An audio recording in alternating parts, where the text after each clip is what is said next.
what must have been a night of terrible anxiety. Steel workers in Wales and their families got the news they were dreading this morning. Last night we reported that job losses were coming. Tata Steel today confirmed up to 2,800 will go, mainly at Port Talbot. The changes mean the company's future will be greener. It is the future of the community itself, though, which is of gravest concern to those who live there. On a freezing cold day, the long-dreaded confirmation that both of Port Talbot's blast furnaces are to close felt particularly bitter. The first blast furnace would close around mid-2024. Though anticipated, the official notice was tough to read. For young workers like Taylor, it feels like his future is being snatched away. It's all I've known since I left school. It's been my job ever since. A lot of people my age would be trying to save for a house, and obviously with the news now, it's really disappointing because it's hard. It's going to be hard to find a job as well. With the amount of job losses, there's going to be a lot of competition in other areas.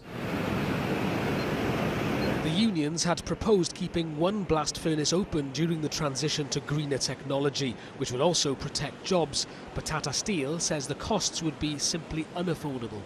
The business has been bleeding a lot. We've supported it for more than 13 years. Even in the last 6 months, we've been bleeding almost £1.5 million a day.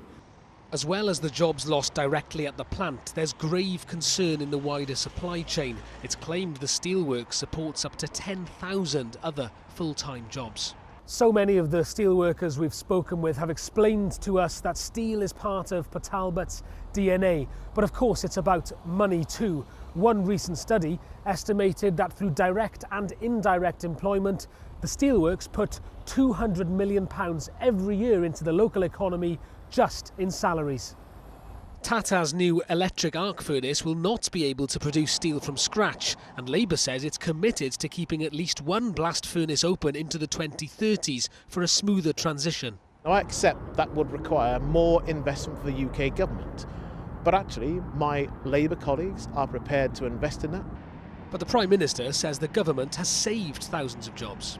The alternative, by the way, was that the entire plant would be closed and all 8,000 jobs would be lost. But the government worked with the company, provided £500 million.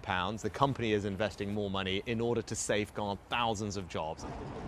On an already struggling high street, many told us they're worried the town won't survive job losses of this scale. And whatever the implication for the UK's strategic interests, the fear in Port Talbot is that this is the beginning of the end of its status as a steel town. Rhys Williams, News at 10, Port Talbot.